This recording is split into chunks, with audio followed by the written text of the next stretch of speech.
Sa ibang balita, naniniwala ang kampo ni late Representative Martin Romualdez na napipilitan lang si dating Public Works Secretary Manuel Bonoan na iugnay ang dating House Speaker sa flood control scam.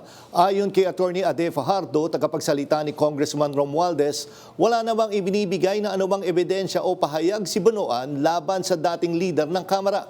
Ito ay kahit mahigit isang taon na ang investigasyon. Dagdag ni Fajardo, tila nagiging biruan na lang nila ito dahil wala namang naisasampang ebidensya o kaso laban sa dating House Speaker. Posible aniya na maraming iniisip si Bonoan at kabilang dyan ang posibilidad na ilipat siya sa regular na kulungan. Naniniwala ang kampo ng dating Speaker na nais lang punan ang tinatawag na malinaw na evidentiary gap laban kay Romualdez. Sa puntong ito, makausap natin ang tagapagsalita ni late Representative Martin Romualdez. Magandang gabi, Attorney Fajardo, at welcome back sa Arangkada Balita. Magandang gabi po sa inyong dalawa at I'm glad to be back. Yes. Attorney Adeno, pwede niyo bang mas explain pa na mabuti bakit niyo nasabing parang napipilitan lang ang dating DPWH Secretary Manuel Bonoan na iugnay kay dating Speaker ang flood control scandal?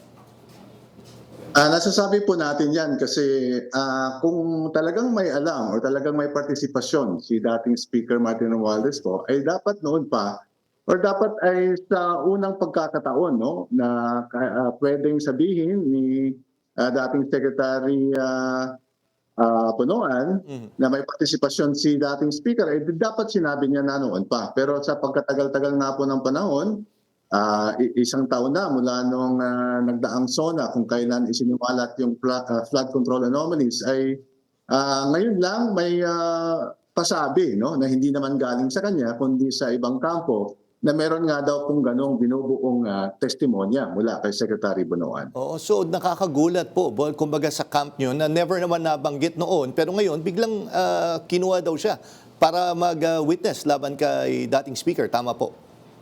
Tama po. In fact, ang lahat ng mga nasa ilalim ni Secretary Bonoan noon, sina Undersecretary Cabral, yung mga regional directors or mga district engineers na involved dito sa flood control anomaly or sa ghost flood control projects, ay wala pong sinabi tungkol kay dating Speaker Romualdez. Kaya po lahat yan ay nakakagulat at hindi natin masisisi ang sarili natin na medyo may pagkaduda or may isip ng duda sa mga developments na ito. Pero yun nga Attorney Adeno, parang pag tinignan mo, may active, kumbaga actively talaga pinipilit nilang iugnay nga si dating Speaker dito sa flood control. Kasi matatanda mo, ang dami ng efforts Nandyan yung 18 Maleta Boys na kesyo may pictures pa nga na ginamit. Then nandun pa nga yung isang item na ginawa ng isang parang digital network na gumagawa pa ng story tungkol dyan. And of course, nandiyan pa yung video ni former Congressman Zaldico. Bakit kaya ganun sila ka-prosigido na iugnay ito kay dating Speaker? Well, ang nakikita namin pong paliwanag dyan ay napakadali po kasing ipukol ang sisi kay dating Speaker Martin Romualdez dahil alam naman ng lahat or alam naman ng buong bayang Pilipinas na siya po ay malapit sa unang pamilya. Siya ay isang malapit na kamag-anak, pinsang buo po ng ating Pangulo. Kaya yan ay napakadaling magduda na may kinalaman dito sa flood control. At syempre, parang mas magandang pakinggan na ang pinsan mismo ay involved dito. And ito, yung may mga na-interview kami over the past couple of days ng mga abogado na kine-question po yung pagiging state witness ni former DPW Secretary Bonoan. Sinasabi nga nila na dapat bilang state witness, dapat ikaw yung hindi naman least guilty. Ano ho ba yung tamang term po doon? Para maging state witness ka. Opo, at the very minimum po, dapat hindi ikaw ang most guilty. Hindi ikaw yung parang principal sa lahat ng ito. Kasi kung mapapansin po natin, 3 taon po na umupo na Secretary of Public Works, si dating Secretary Bonoan. In fact, halos lahat na ng mga na-involved na DPWH personnel dito ay ginawa ng state witness. Siya ang kalihulihan. So sila po ang nasa gitna, sila ang nasa sentro, sila ang inakasahan na may direct participation sa lahat ng ito. Lahat ng mga prosesong ito, sila po ang nag-approve. Hindi naman lalabas ang pera para bayaran or mag-certify halimbawa na kumpleto na yung project kung hindi naman sinabi ng kagawaran ng DPWH, no. Hindi mababayaran itong mga contractor na ito or mga ghost contractor na ito kung hindi otorisado ng DPWH. At wala pong kinalalaman yung dating speaker diyan sa pag-release ng pondo na yan. In fact, yung bidding process, as nasabi ko na nga noon pa, lahat po yan ay nasa DPWH, no? Pati pagkontrata at pagdeklara kung sino nung nanalong winning contractor, sila po lahat iyan. So napaka layo po sa proseso ni dating Speaker Martin Romualdez at lumalabas na pinaka-guilty dito itong mga nasa DPWH po kasi sa kanila ang proyekto ng gagaling. Kaya nakapagtataka at syempre legally, no? Ang requisite sa pagiging state witness, medyo alanganin po na i-qualify natin si Secretary Bonoan as a state witness, not he being not the, he being, no? At least, dapat least guilty or not the most guilty.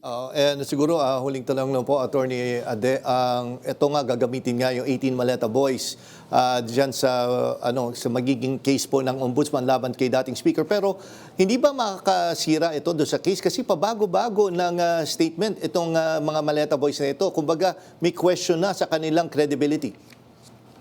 Yun nga po, isa pang problema namin iyan kasi nga mismong National Bureau of Investigation po nagsabi, no, na walang kredibilidad yung testimony nitong 18 Marines, no. In fact, may mga allegations na nagkaroon ng bayaran ng pera para sila ay magtestigo tungkol sa mga deliveries supposedly ng mga perang ito, no.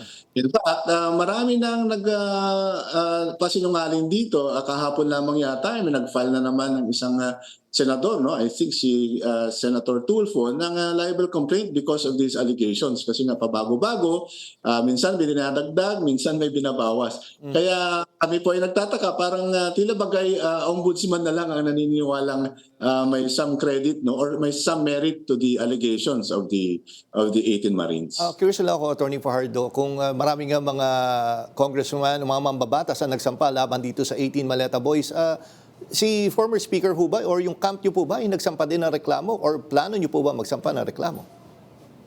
Well, at this time po, ano, dahil ito po ay on its face medyo nakakatawa at hindi ka panipaniwala, hindi pa namin naiisipang magsampa, no? Pero siyempre, that is an option that remains to be an option.